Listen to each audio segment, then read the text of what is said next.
उत्तराखंड की 5 लोकसभा सीटों पर 19 अप्रैल को मतदान होना है, जिसके मद्देनजर सभी राजनीतिक पार्टियां दमखम से तैयारियों में जुटी हुई हैं और लगातार प्रचार प्रसार कर रही हैं।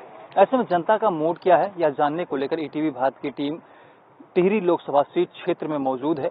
और आपको बताना चाहेंगे यह क्षेत्र जो है वह देहरादून शहर से करीब 22 किलोमीटर दूर है और यहाँ की अगर स्थितियों की बात करें तो यह काफी पिछड़ा हुआ क्षेत्र है और इस क्षेत्र में पहले आपदा भी आ चुकी है, जिसका दंश अगर आपको दिखाना चाहेंगे तो आप वह टूटा हुआ मकान आप देख सकते हैं कि यहाँ इस क्षेत्र में जो आपदा आई थी उस दौरान भी काफी नुकसान हुआ था। हालांकि जानमाल का नुकसान कह सकते हैं हुआ था। उस दौरान जो है लोग तमाम नेता हो, तमाम जनता हो, वहाँ यहाँ पहुंचे थे और लोगों से बातचीत भी की जा रही थी ताकि उनकी समस्याओं का समाधान किया जा सके। ऐसे में मौजूदा समय में इस क्षेत्र की जनता की क्या कुछ समस्याएं हैं जिनके समाधान करने की जरूरत है और इस चुनाव में यहाँ की जनता क्या कुछ मुद्दों को लेकर के चुनावी में मतदान करने जाएगी, क्या कुछ वो सोच रही है जनता, उनके दिमाग में क्या चल रहा है, यह जानने की कोशिश करेंगे।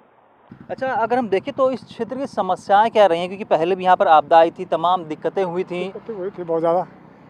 तो तब वो रोड की कटिंग से ये मलबा आया नीचे, फिर ये डैम बने, फिर यहाँ रोड बंद हो गई थी, जाल बिछे, और कोई समस्या कुछ नहीं है साहब। यहाँ 19 तारीख को मतदान होना है। यहाँ से बीजेपी कांग्रेस के तमाम प्रत्याशी खड़े हैं और मौजूदा सांसद जो हैं माला राजपक्षे, वह कभी क्षेत्र में आई हैं? माला जो तो आपने देखे नहीं जी इधर आते हुए।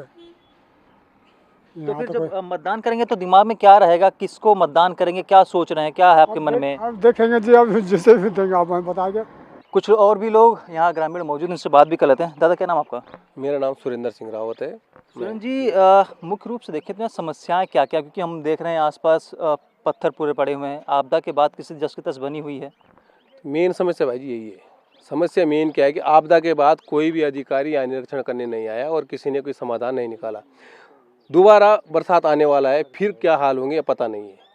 पिछली बार के आप कैमरा घुमा के दिखा सकते हो कितना मलबा यहाँ से आ रखा, पूरा ये नीचे, ये सामने घर हैं, ये पूरे खेत बिल्कुल दब गए सब, लेकिन कोई व्यवस्था नहीं। अभी बरसात आएगी, आदमी इधर से नीचे से आने वाला ऊपर कैसे जाएगा, या ऊपर से आने वाला नीचे कैसे जाएगा? स्कूल की व्यवस्था नहीं है, हॉस्पिटल नहीं है, मेडिकल फैसिलिटी कुछ नहीं है, कुछ भी नहीं है। बरसात में पूरी व्यवस्था बिल्कुल ठप है।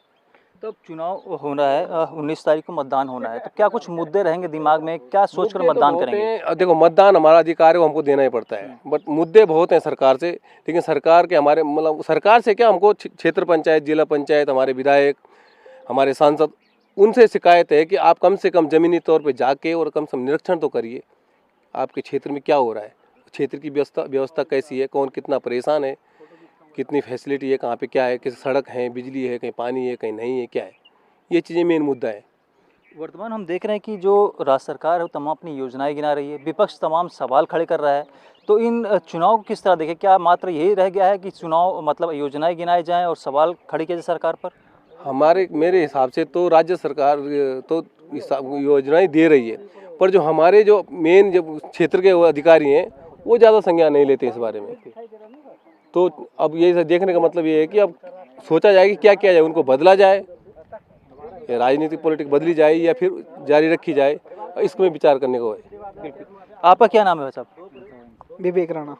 विवेक भाई, क्या देख रहे हैं स्थिति, जिस तरह से जो भी इस क्षेत्र की स्थिति बनी हुई है, अब चुनाव में आप जाएंगे, चुनाव मतदान करेंगे, तो क्या कुछ दिमाग में रखेंगे कि किस तरह का प्रत्याशी चुना जाए ताकि आपके क्षेत्र का विकास हो, और क्या कुछ दिक्कतें यहाँ पर सबसे अधिक है जिस पर समाधान होने की ज़रूरत है?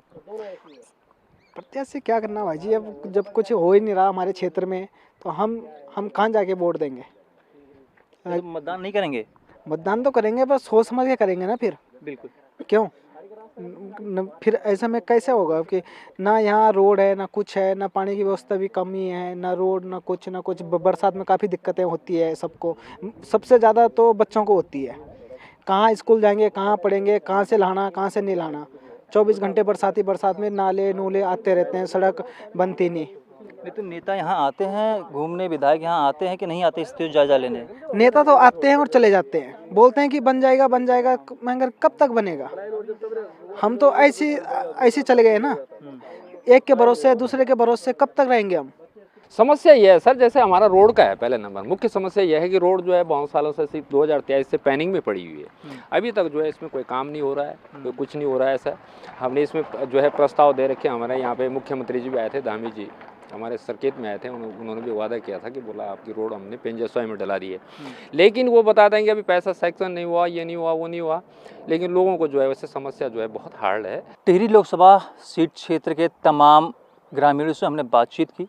इन ग्रामीणों ने तमाम स्थानीय मुद्दों पर जोर दिया कि यहाँ की जो स्थितियाँ हैं उसमें बिजली, पानी हो या फिर शिक्षा की व्यवस्थाएं हों, इन सब का अभी भी अभाव है, जिसके चलते ग्रामीणों को तमाम दिक्कतों का सामना करना पड़ता है।